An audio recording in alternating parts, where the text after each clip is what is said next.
बिस्मिल्लाहिर्रहमानिर्रहीम। Dear viewers, मैं अमीर ख़ान आपको अपने चैनल बायो विद अमीर ख़ान में खुश आमदीद कहता हूँ। हमारा आज का टॉपिक है फंक्शन ऑफ किडनी, यानी हमारे गुर्दे कैसे काम करते हैं। तो यहाँ पे हमारा यूरिनरी सिस्टम है या एक्सक्रीटरी सिस्टम है, जिसके अंदर दो हमारे किडनीज हैं। 2 kidneys are part of our urinary system. जितने भी कैटाबॉलिक एक्टिविटीज़ होती हैं, मैक्रोमॉलिक्यूल यानी जिनका मॉलिक्यूलर वेट ज़्यादा होता है, protein, carbohydrates, fats, nucleic acid वगैरह, और ख़ुसूसन जिनमें नाइट्रोजनस कंपोनेंट्स होते हैं कि कैटाबॉलिज्म के नतीजे में माइक्रोमॉलिक्यूल्स के साथ साथ नाइट्रोजनस वेस्ट भी बनते हैं। मसलन यूरिया जो एक नाइट्रोजन रिच फ्लूइड वेस्ट है, वो खून के अंदर आ जाता है। तो हमारे जो गुर्दे हैं उस खून को फिल्टर करते हैं और फिर एक फिल्ट्रेट खून से जुदा हो जाता है। उस फिल्ट्रेट की प्रोसेसिंग के नतीजे में यूराइन पैदा होता है। तो बेसिकली फंक्शन ऑफ किडनीज में हम ये इसके 2 प्रोसेसेस पढ़ेंगे।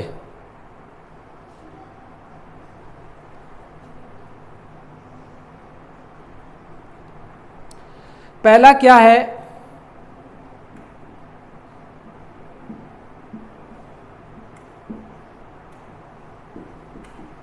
एक्सक्रीटरी रोल है, और दूसरा क्या है,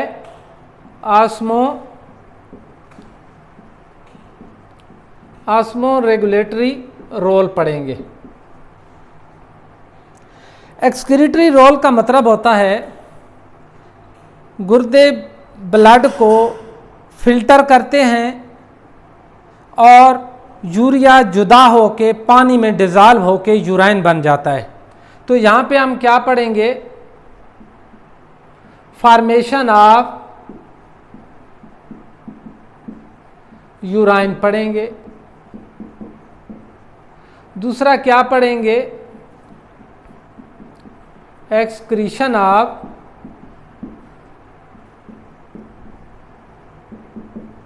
यूराइन पढ़ेंगे। यहाँ पे हम क्या पढ़ते हैं, ऑस्मो रेगुलेटरी रोल में एक तो हम ये पढ़ते हैं कि डाइल्यूट यूराइन कब पैदा होता है,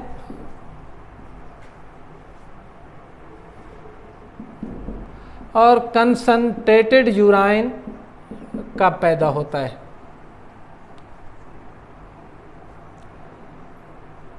तो फंक्शन ऑफ किडनी का जो पहला रोल है, एक्सक्रीटरी रोल, इसमें हम फॉर्मेशन ऑफ यूराइन पढ़ेंगे, और यूराइन के बनने के बाद ये जिस्म से एक्सक्रीट आउट हो जाता है, तो this is called as excretion of urine.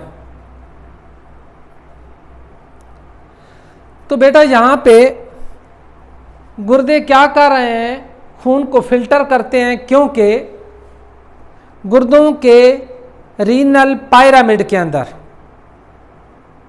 Million की तादाद में नेफ्रॉन्स होती हैं, which are the basic structural and functional units of our excretory या यूरिनरी सिस्टम।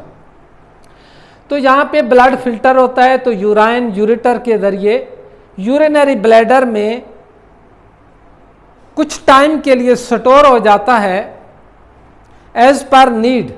फिर ये यूराइन यूरिनरी ब्लैडर से यूरिथ्रा के जरिए गोज आउट ऑफ बॉडी यानी एक्सक्रीशन हो जाता है। तो एक्सक्रीटरी रोल में हम पहले पढ़ते हैं फॉर्मेशन ऑफ यूराइन, यानी यूराइन बनता कैसे है।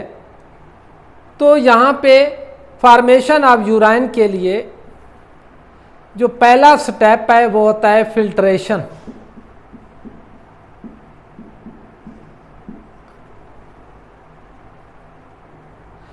दूसरा स्टेप क्या होता है, सेलेक्टिव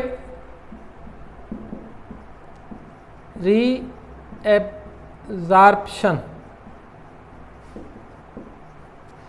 थर्ड वन क्या है, ट्यूबुलर सेक्रीशन। और फोर्थ में क्या है, एक्सक्रीशन है, ट्यूबुलर एक्सक्रीशन, या इसे एक्सक्रीशन भी कहते हैं। यहां पे है सेक्रीशन, यहां पे है एक्सक्रीशन। फिल्ट्रेशन में blood under the pressure of blood pressure वो सेपरेट हो जाता है ब्लड से, इसलिए इसको क्या कहते हैं, प्रेशर फिल्ट्रेशन या अल्ट्रा फिल्ट्रेशन। तो यहाँ पे खून से यूरिया जुदा हो जाता है, पानी में वो डिज़ॉल्व होके यूराइन बन जाता है। सेलेक्टिव रीअब्जॉर्प्शन का मतलब है कि जो यूराइन पैदा होता है उसमें कुछ यूजफुल सब्सटेंसेस भी होती हैं इन द स्टार्ट, मसलन प्रोटीन के अमाइनो एसिड, कार्बोहाइड्रेट्स के ग्लूकोज फ्रक्टोज, हार्मोन्स, विटामिन्स और पानी इन केस ऑफ डिहाइड्रेशन। तो ये यूजफुल सब्सटेंसेस जितनी भी हैं दोबारा यूराइन से निकल के ब्लड में जाती हैं। This is called as selective reabsorption. Tubular secretion का मतलब है कि ब्लड के अंदर जो अनवांटेड सब्सटेंसेस हैं, ब्लड के अंदर जो अनवांटेड सब्सटेंसेस रह गई हैं वो ब्लड से निकल के यूराइन में शामिल हो जाती हैं। This is called as tubular secretion. और ट्यूबुलर एक्सक्रीशन में क्या है, यूरिनरी ब्लैडर में जमा होने वाला यूराइन बाहर जाता है। This is called as tubular excretion. तो बेटा इसको हम डायग्रामेटिकली देखते हैं।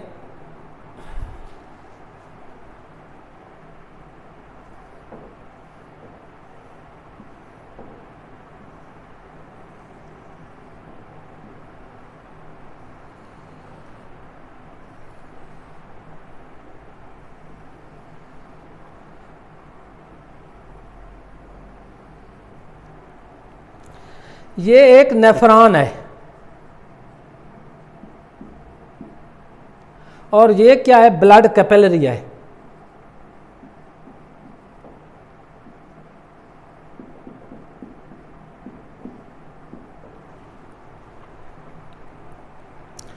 नेफ्रॉन के दो हिस्से हैं, एक तो है बोमन कैप्सूल,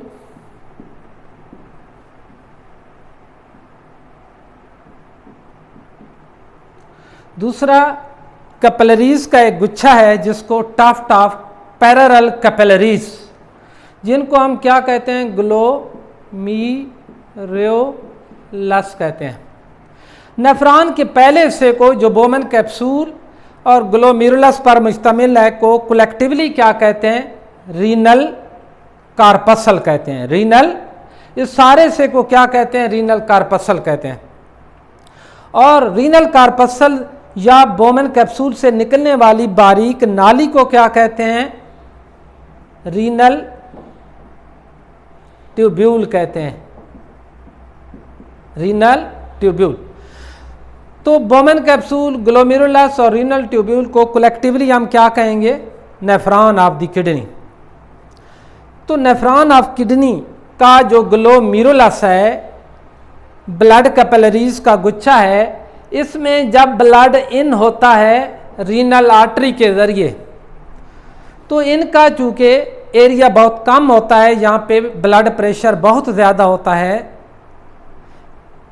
यहाँ से जब ब्लड इनमें कैपिलरीज के अंदर, ग्लोमेरुलस के अंदर से गुजरता है, तो ब्लड से एक ऑस्मोसिस और डिफ्यूजन के नतीजे में लिक्विड सा स्टोर हो जाता है in the cavity of the Bowman capsule. This is called as Bowman filtrate. Bowman filtrate ये अभी अनप्रोसेस्ड फिल्ट्रेट है। इसका मतलब होता है इसमें यूराइन भी शामिल है और यूजफुल सब्सटेंसेस भी शामिल है। तो इसलिए यहाँ पे ग्लोमेरुलस में फिल्ट्रेशन, अल्ट्रा फिल्ट्रेशन किस वजह से होता है, प्रेशर फिल्ट्रेशन किस वजह से होता है, यहाँ पे ब्लड प्रेशर हाई होता है हाइड्रोस्टैटिक प्रेशर की वजह से। तो यहाँ पे जो फिल्ट्रेट होता है ऑस्मोसिस और डिफ्यूजन से यहाँ आ जाता है in the lumen of the Bowman capsule. अब यहाँ पे इसकी प्रोसेसिंग शुरू हो जाती है बोमन फिल्ट्रेट की। पहले था अनप्रोसेस्ड, यहाँ पे फिल्ट्रेशन है। इसका मतलब होता है जो यूजफुल सब्सटेंसेस हैं वो यूजफुल सब्सटेंसेस रीनल ट्यूब्यूल से निकल के, यूराइन से निकल के ब्लड ऑफ कैपिलरीज में शामिल हो जाती हैं यूजफुल सब्सटेंसेस। अगर हमारे जिस्म में डिहाइड्रेशन का खतरा है, जब हम पानी कम इस्तेमाल करते हैं तो पानी को कंजर्व करना ज़रूरी होता है। तो यहाँ पे यूरिया से, सारी यूराइन से पानी निकल के ब्लड के अंदर चला जाता है। इस तरह प्रोटीन के वाले जो अमाइनो एसिड हैं वो चले जाते हैं, ग्लूकोज फ्रक्टोज चले जाते हैं, हार्मोन चले जाते हैं, विटामिन चले जाते हैं to maintain the chemistry of the blood. This is called as tubule selective reabsorption, ताकि यूराइन में यूजफुल सब्सटेंसेस जाके ज़ाय ना हो जाएं, दोबारा बॉडी का हिस्सा बन जाएं वाया ब्लड। फिर अगर यहाँ पे ब्लड है, यहाँ पे यूराइन है, ब्लड के अंदर वेस्ट सब्सटेंसेस हैं, टॉक्सिन है ब्लड में, इसी तरह सरप्लस चीज़ें हैं, अनवांटेड चीज़ें हैं, वो ब्लड से निकल के यूराइन में आ जाते हैं of renal tubule. This is called as tubular secretion. इसी तरह जब ये प्रोसेस्ड फिल्ट्रेट हो जाता है तो last part of the renal tubule में अब ये क्या कहलाता है, processed liquid waste, that is called as urine. तो यूराइन यहाँ पे फॉर्मेशन के बाद यूरेटर के ज़रिए यहाँ पे स्टोर होता है, फिर यूरेथ्रा के ज़रिए excreted out of the body हो जाता है। तो this is called as tubular excretion. अच्छा, यहाँ पे जो ऑस्मो रेगुलेटरी रोल है, इसमें डाइल्यूट यूराइन कब पैदा होता है, यानी हाइपोटॉनिक यूराइन कब पैदा होता है, और कंसंट्रेटेड यूराइन यानी हाइपरटॉनिक यूराइन कब पैदा होता है। बेटा डाइल्यूट यूराइन का मतलब है ऐसा यूराइन जिसके अंदर यूरिया कम है और पानी ज़्यादा है। डाइल्यूट यूराइन, हाइपो कम with respect to urea, urea कम पानी ज़्यादा, this is called as dilute urine. और ये क्या है, यानी वाइट यूराइन पैदा होता है। ये कब पैदा होता है, जब हम बहुत ज़्यादा पानी यूज़ करते हैं नॉन फास्टिंग कंडीशन में। तो उस वक्त ताकि फ्लूइडिटी या फ्लडिंग ऑफ द टिश्यू ना हो, ज़्यादा से ज़्यादा यूराइन बार बार पैदा होता है और उसको क्या कहते हैं, डाइल्यूट यूराइन या हाइपोटॉनिक यूराइन। लेकिन अच्छा, इस वक्त क्या है, सेलेक्टिव रीअब्जॉर्प्शन ऑफ वाटर नहीं होता है। क्यों? जब हमारे जिस्म में पानी ज़्यादा है तो पानी कंजर्व करने की ज़रूरत ही नहीं है, तो उस वक्त ADH hormone, anti diuretic hormone पैदा नहीं करता है हमारा brain. Anti diuretic hormone dehydration condition में पैदा होता है। जब हम पानी कम यूज करते हैं तो यहां पे ADH पैदा होगा और रीअब्जॉर्प्शन ऑफ सेलेक्टिव पानी होगा। लेकिन जब ADH पैदा होता है तो कंसंट्रेटेड यूराइन पैदा होता है। कंसंट्रेटेड यूराइन का मतलब क्या है? हाइपरटॉनिक, यूरिया ज्यादा पानी कम। यहां पे यूरिया कम है, यहां पे पानी यूरिया ज्यादा है, hyper urea is much more. तो डाइल्यूट यूराइन उस वक्त पैदा होता है जब यूराइन के साथ एक्स्ट्रा पानी जा रहा होता है। कंसंट्रेटेड यूराइन उस वक्त पैदा होता है जो यूराइन में पानी कम से कम जा रहा होता है और ज़्यादातर पानी रीअब्जॉर्ब किया जाता है। तो बेटा ऑस्मो रेगुलेटरी रोल में ये दूसरा फंक्शन है किडनी का कि आया हमारे गुर्दे डाइल्यूट यूराइन का मतलब है वाइट यूराइन कब पैदा होता है जिसमें पानी ज़्यादा होता है। कंसंट्रेटेड यूराइन कब पैदा होता है? जब हमें डिहाइड्रेशन स्टेट का सामना करना पड़ता है। तो यहाँ पे हाइपरटॉनिक मीन कंसंट्रेटेड यूराइन पैदा होता है, तो उस वक्त selective reabsorption of water maximum होता है और ADH या वैसोप्रेशन पैदा हो रहा है। बेटा अगर आपको ये वीडियो पसंद आई है और इन्फॉर्मेटिव है आपके लिए तो इसे आप लाइक करें, अपने दोस्तों को शेयर करें और मज़ीद इन्फॉर्मेटिव वीडियोस के लिए मेरे चैनल बायो विद अमीर ख़ान को सब्सक्राइब करें।